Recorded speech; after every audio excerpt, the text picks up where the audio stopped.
by being my friend, like a ship blown from its mooring by a wind off the sea, like a seed dropped from a skybird in a distant wood.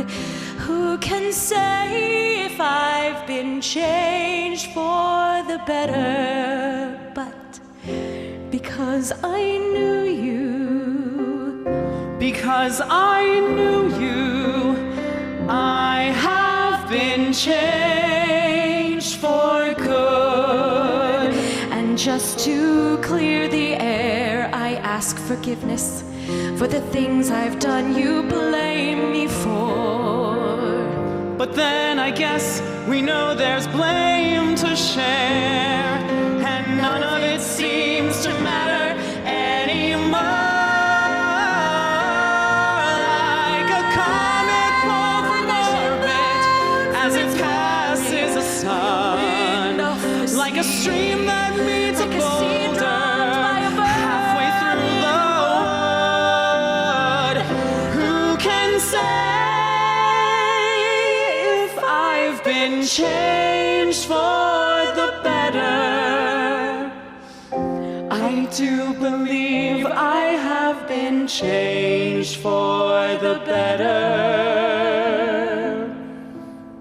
And because I knew you, because I knew you, because I knew you, I have been changed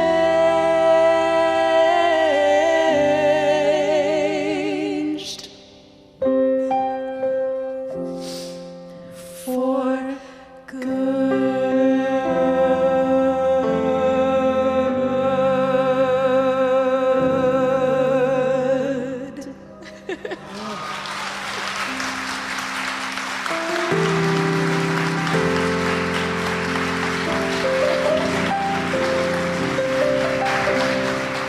It is my honor to be here this morning. When I look out in the audience and see so many of my friends and my queen, Miss Carmen White, she's digging down in her purse right now, probably looking for half a piece of gum. Because she don't never chew a whole piece, it's probably half a piece she's looking for. That's my mama right there. Isn't she gorgeous? And I know you guys love her around this place. She's about to make 79 in about a month, a little less than a month. Girl, you look good. And my king is here, Mr. Timothy Charles Janak. There's nobody like him, not anywhere. Specially designed and made for me because that man has to keep up, put up with me. And he does an amazing job. He does an amazing job. And my children who are not here but who are listening in South Bend, in St. Louis, Missouri, and then also in, where's he at? Edmond. Yes, they everywhere, y'all. The boys are working today, but they are here in spirit with me. And those of you who are listening across these airwaves and you're at your computer, on your laptop, or you're holding your phone in front of you, welcome to All Souls. My topic this morning, what is this fresh hell? Well, now listen. They made me talk about hell. Come on, you're going there already. And since they made me talk about it, I thought I would introduce some of you to a different term. It's called fresh hell. Now, maybe some of you are not familiar. How many of you are unfamiliar with the term fresh hell? You all y'all? Okay. Fresh hell is the thing that occurs and makes you go,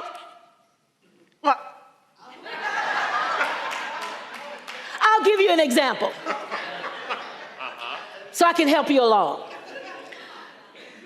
One Sunday morning, on my way to church, I was having a great time. I had my music on, you know, get myself right, pulled up into the parking lot.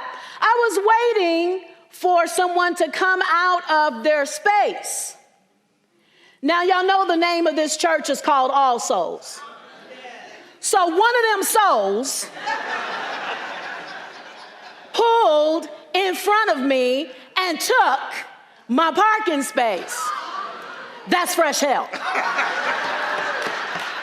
Come on and walk with me. That's called fresh hell. It's like, you know, turn on your TV. Perhaps this week, I don't know. Perhaps you were looking at Yahoo News. Maybe it was Google. I don't know. And maybe you saw a couple of 2-3 things. Maybe you saw someone boarding a plane with a nice coat. It was real nice. But those words on the back of that coat, that's called fresh hell. You feel me? You with me?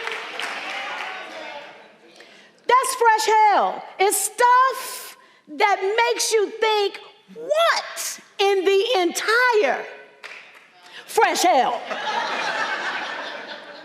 Y'all wasn't gonna get me. I will say it, but my mama's here. But what in the entire fresh hell is going on? Reverend Stephen read 2 scriptures, and I'm going to read them again. Hebrews 11 through 12. In the Message Bible, it reads like this. By faith, barren Sarah was able to become pregnant, old woman as she was at the time, because she believed the one who made a promise would do what he said. That's how it happened that from one man's dead and shriveled loins, remember that, there are now people numbering into the millions. Remember that.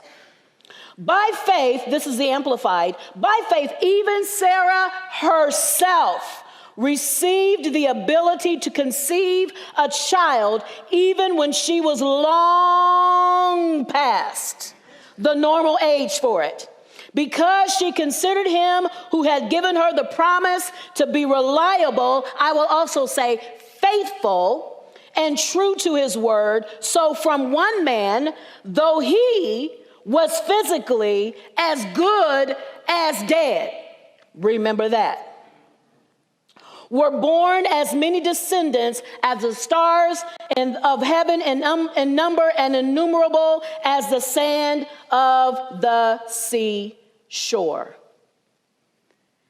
I'm here to remind us that although fresh hell does occur on the daily, you don't have to go looking for it. It shows up.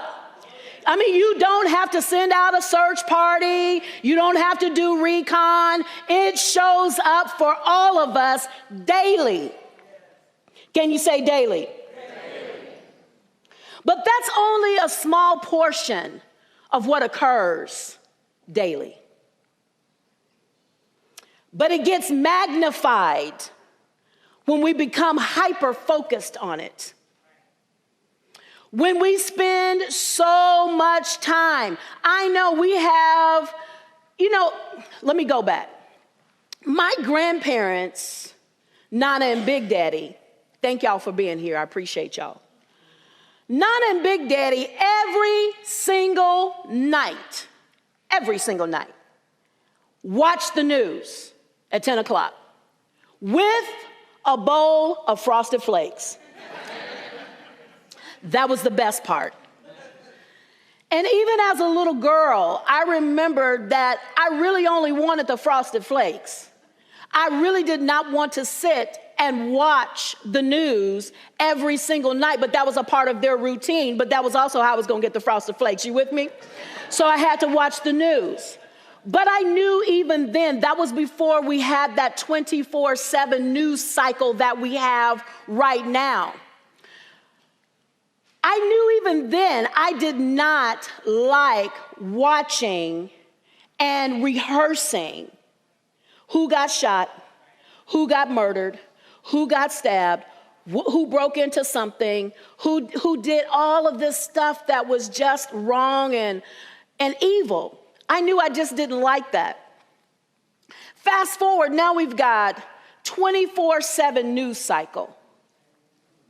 It is an assault on the mind. It is the rehearsal of fresh hell over and over and over and over again. And you don't feel good when you finish watching it.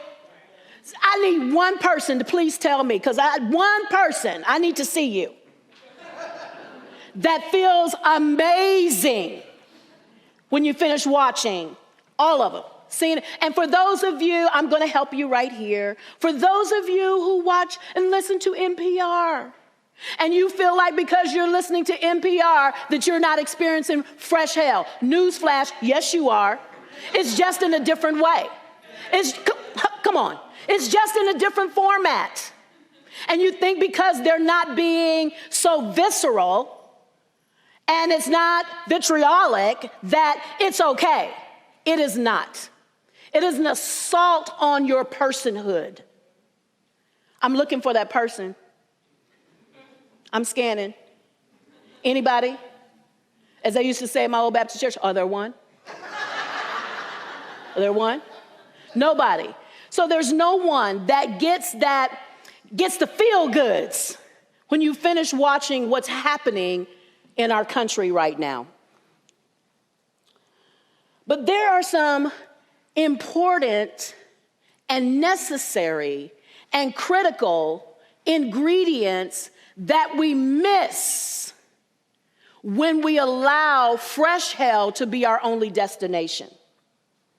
We miss things like they get glossed over and sometimes deleted from our day. Things like new mercy. Anybody need that? New grace. Anybody need that? Miracles. Anybody want to experience miracles daily? Oh, thank you, lady. Thank you. And you back there. Now y'all want to raise your hands. Okay. You and you. It was two people. Thank you. I saw you. But beauty, abundance, joy. Our singers who were just here, they were talking about forgiveness. We're missing it because we're so caught up. I'm not saying don't be informed, but my God, how much information do you need? That you have it going in your house all day long. You're scrolling through your phone all day long. You posting about it all day long. I'm not saying don't be informed, but don't miss beauty. Don't miss abundance. Don't miss joy. Don't miss miracles. Miracles are a shift in perception. I'm going to say it again, because we've gotten confused that miracles are the opening and crossing of the Red Sea. When the last time you seen that? How about you didn't even see it the first time? So sometimes we think that that's what it is. No, it is a shift in your perception, which causes the miracle. Can I just tell you, the miracle is already in motion. It is just waiting for you to get out of this fresh hell that you're being distracted by and are actually becoming a destination every single day. And you're missing all these other things. You're missing the person next to you. You're missing your friend. You're missing your lover. You don't need to miss that. If you're missing that, I will pray for you when this is over. Fresh hell can be a destination. Fresh hell can become a distraction. But watch this. It can also be a precursor to a divine opening that will be missed if you're looking at the distraction too long. And what do I mean by divine opening? I'm going to go back to the scripture that I read and why I chose that. There's a part in that Hebrews 11:11 where I read it in the Message and also the Amplified, but it says that really they judged God faithful to what God had already promised. Anybody have any promises? Anybody looking for some things in your life to come to pass? That's what a promise is. You're looking for some things to come to fruition, for you to be manifested for you. But you're looking like Sarah and Abraham. Them jokers was like, listen, God, I am old as, you know, I'm old. And you're trying to tell me that, because it sounded like fresh hell in the beginning, right? Like, I'm old. This joker is old.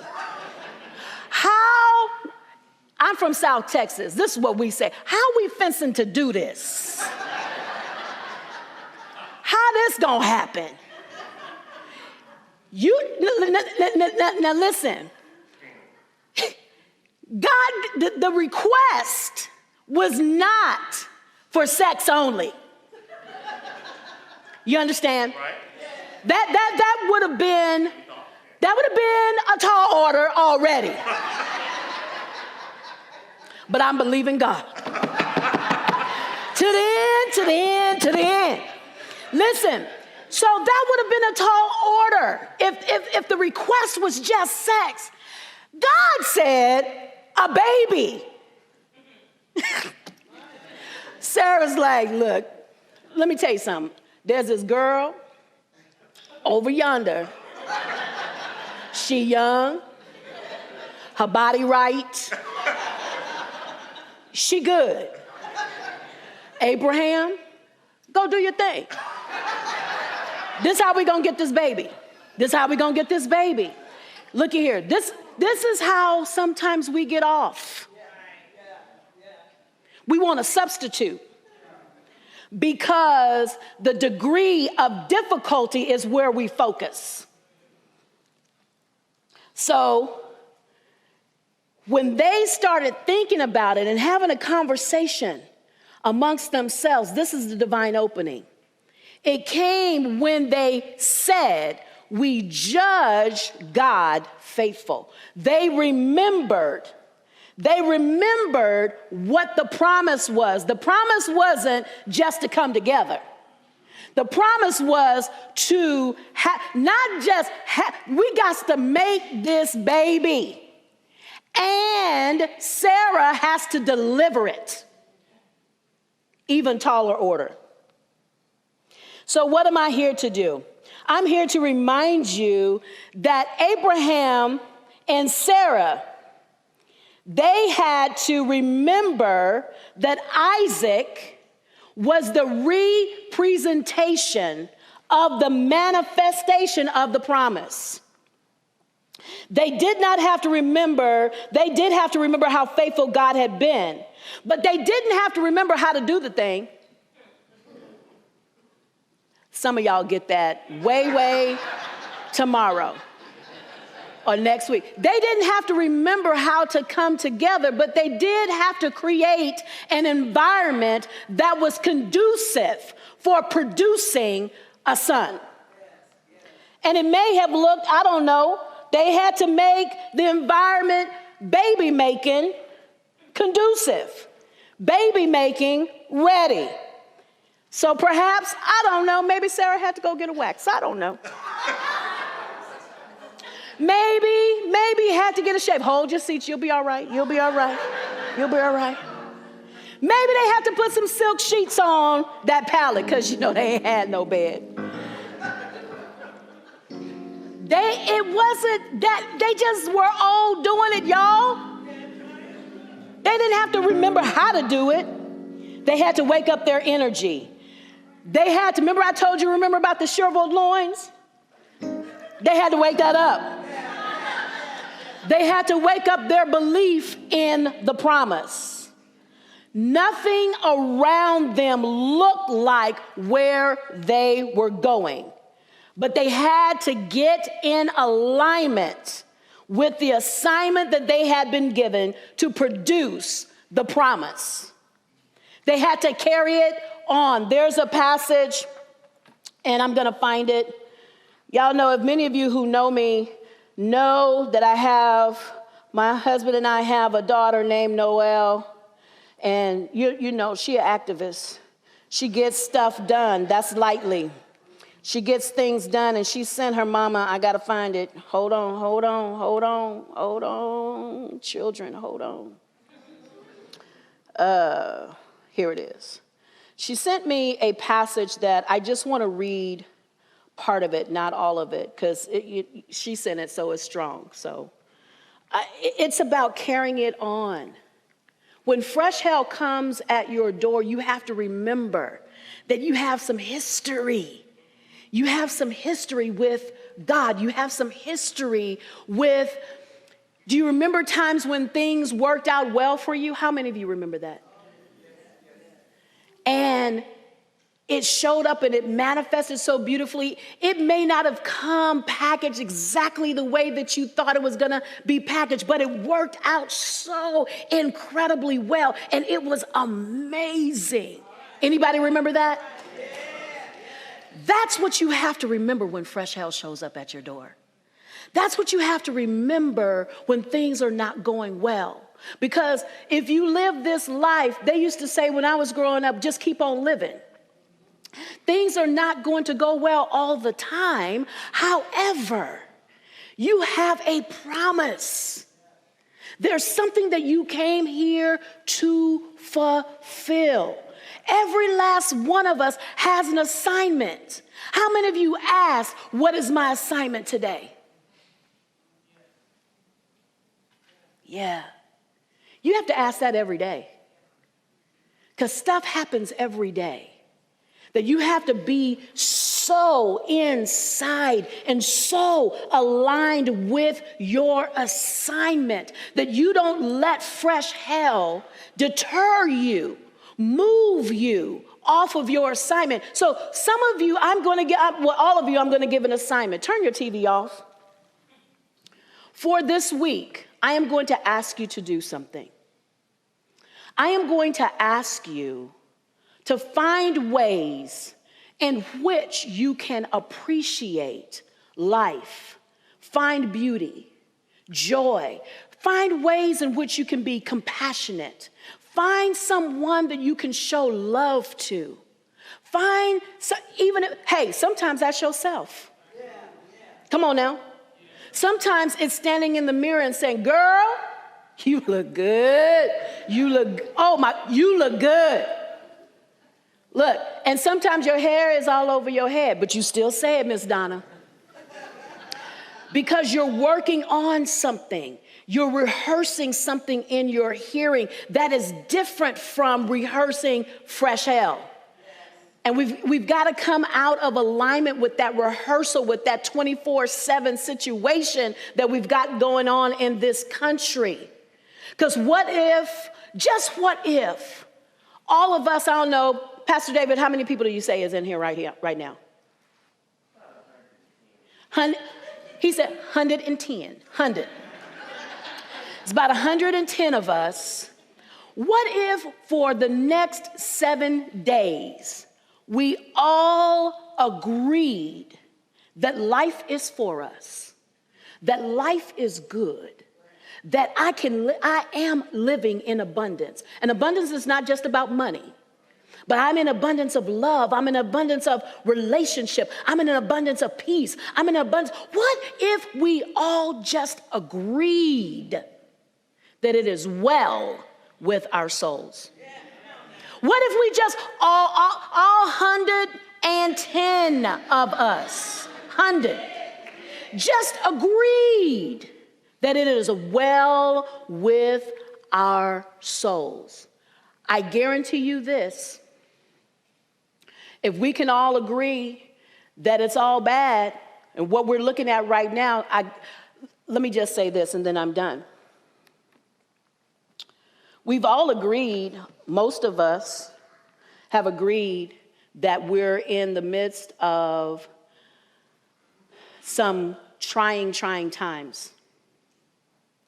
The thing of it is, we keep on agreeing about that. And the thing of it is, us agreeing about that has not shifted it. Who did that popping? Yes, Nehemiah. It's the thing that we keep resisting that keeps persisting. So what if we just agreed? I know you're a newsman, so you got to put some stuff out. But what if we just agreed this week that the fresh hell that comes through on the news stuff, what if we just agreed that I will not allow that to shift me, to keep me off of my path, and I'm gonna turn it off, and I'm gonna go in so I don't have to do without. I'm gonna go in because that's where my strength is. That's where God is. And if I believe that God is all and everything is God, then I have to also believe that this condition that we're in has not caught God off by surprise. And I also have to believe that God is greater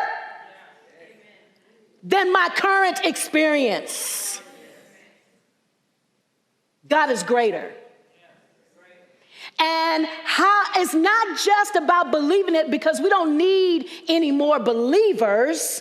We need doers. We need people to put it into action. That's why I'm saying this week, find somebody. I saw my friend Teresa, she posted about sometimes it's buying coffee for the car behind you in the Starbucks line. Sometimes it's opening the door for an elderly person. Sometimes it's knocking on the door of your neighbor and just saying, "Are you okay? I'm thinking about you." We can turn this tide. I refuse not to be compassionate. I refuse not to love the person who's next to me. I refuse to be anything other than what I came here to be, and that is love, personified and manifested. I will not allow this current situation to make me come up out of myself, even though I experience it as fresh hell. Do you hear me? Today, we get to turn. Anybody with me want to turn this tide? Anybody want to? Anybody desire to? This is our moment. This is our time. And watch healing begin to flow. Why? Because we're giving it. I love you all so much. It has been my honor to be before you today. I pray that this message has landed right where it needed to land inside of your soul, that you will carry it with you the rest of this week, and that the blessing that you are, someone else will experience you as a blessing. Someone else will experience you in full abundance of who you are. God bless you. I love you. Peace.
you're visiting with us online today. We love connecting with people all across the country and around the world, sharing our powerful message of love beyond belief. There's something new happening here. You can now join All Souls as a virtual member. Our virtual membership is designed for friends who live outside of Tulsa, Oklahoma, and who want to engage with All Souls in a meaningful way. You can be part of an expanding family, a global family really, wherever you are. If you live in Oklahoma, Ohio, or Orange County, California, Canada, or Cameroon. By becoming a virtual member, you'll be able to deepen your connections with members and friends here in Tulsa and with members wherever you are. Each week, you'll receive special All Souls content tailored for you, our virtual members. Virtual members have access to pastoral care, to personal prayers, and also receive invitations to exclusive web events. You can learn more, and if you're ready, you can become a virtual member today by visiting allsoulschurch.org/virtual membership. We're grateful our ministries are having a positive impact on your life, and we want to share the good news of love beyond belief with more and more people. So no matter what, we need your support to keep this ministry growing and thriving, so please consider making a gift today. You can do so by texting LOVEBB for Love Beyond Belief to 73256 or simply visit our website. You are a blessing in our lives. May you be blessed. and be a blessing.